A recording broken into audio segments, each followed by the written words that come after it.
Let me ask you something. What if the very thing you've been chasing your entire life is the exact thing keeping you from ever having it?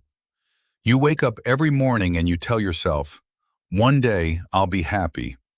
When I get the money, when I find the right person, when I finally arrive. But that day never comes, does it?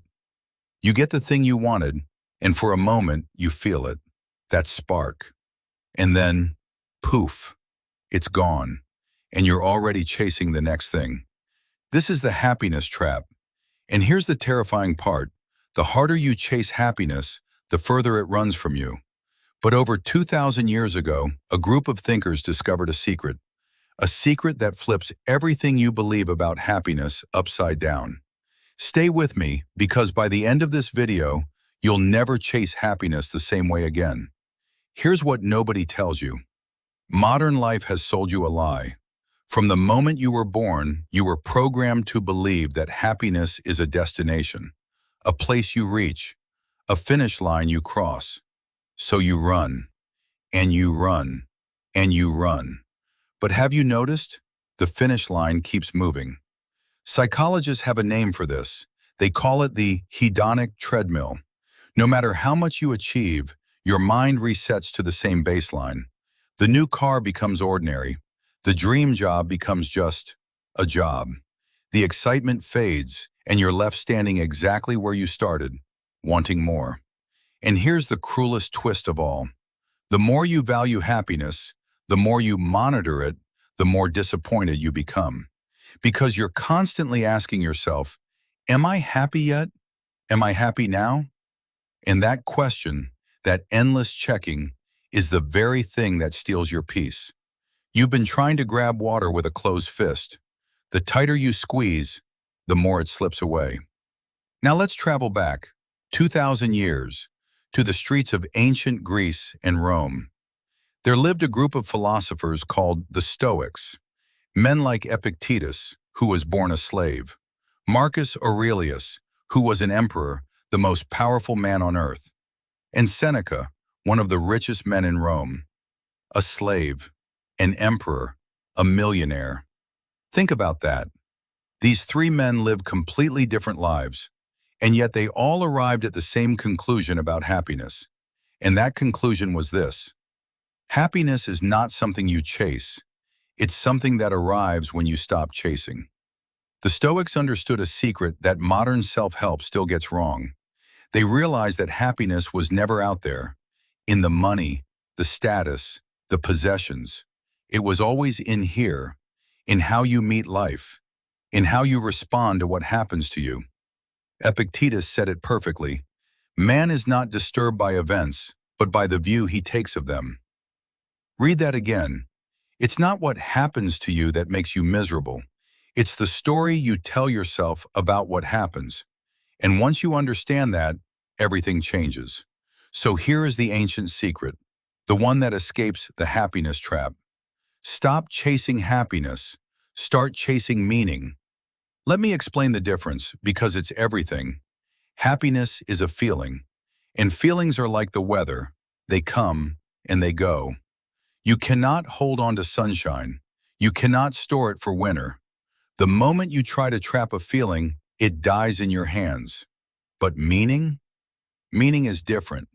Meaning is not a feeling, it's a direction. It's living for something bigger than your own comfort. The Stoics didn't wake up asking, how can I feel good today? They woke up asking, how can I live well today? How can I be useful, brave, kind, honest? And here's the paradox that will blow your mind. When you stop chasing happiness and start living with meaning, happiness quietly shows up on its own, like a shy cat that only approaches when you stop reaching for it. There's a second part to this secret too. The Stoics practiced something powerful. They focused only on what they could control.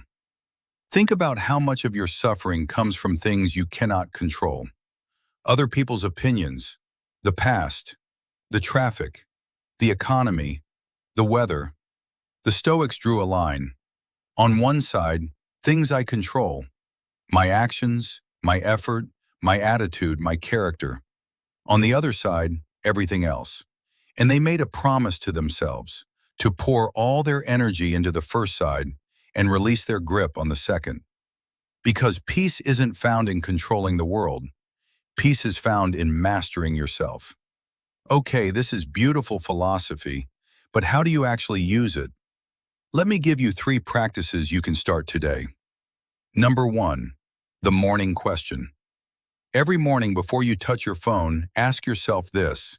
Not, what do I want to get today, but who do I want to be today? That one shift moves you from chasing to becoming, from grabbing to giving. Number 2, the control test. Whenever you feel anxious or upset, pause and ask, is this in my control or not? If it is, take action, do something. If it isn't, let it go. You'd be shocked how much lighter you feel when you stop fighting battles that were never yours to win. Number 3, negative visualization. This one sounds strange, but it's the Stoics' most powerful tool. Once a day, imagine losing the things you take for granted. Your health, your loved ones, your home, even the coffee in your hands this morning. Why? Because the moment you imagine losing something, you suddenly see it again. You appreciate it. The Stoics understood that we don't crave what we don't have. We simply forget to notice what we already do. Gratitude isn't about getting more. It's about waking up to what's already in front of you. Now imagine living this way. Imagine waking up and not needing anything to fix you. Not needing the perfect day, the perfect mood, the perfect life.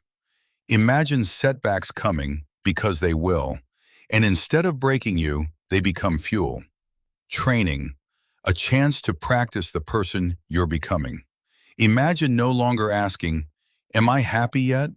Because you've stopped measuring and started living. This is what the Stoics called tranquility. Not a wild, screaming joy that burns out in an hour, but a deep, quiet, unshakable peace that stays with you, through the storms and through the sunshine. That is the freedom on the other side of the happiness trap.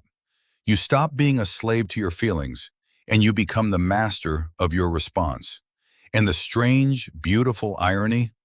The person who stops desperately chasing happiness is the person who finally finds it. So here's what I want you to remember. Happiness was never the goal. It was always a side effect of a life lived with meaning, with courage, and with gratitude. The ancients knew this. A slave, an emperor, and a millionaire all discovered the same truth. Freedom doesn't come from getting more.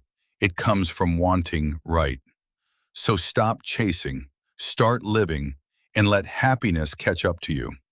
If this video shifted something inside you, even a little, do me a favor.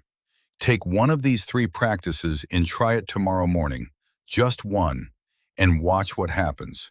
And if you want more wisdom like this, timeless ideas that actually change how you live, subscribe and stay with me, because your journey out of the trap is just beginning.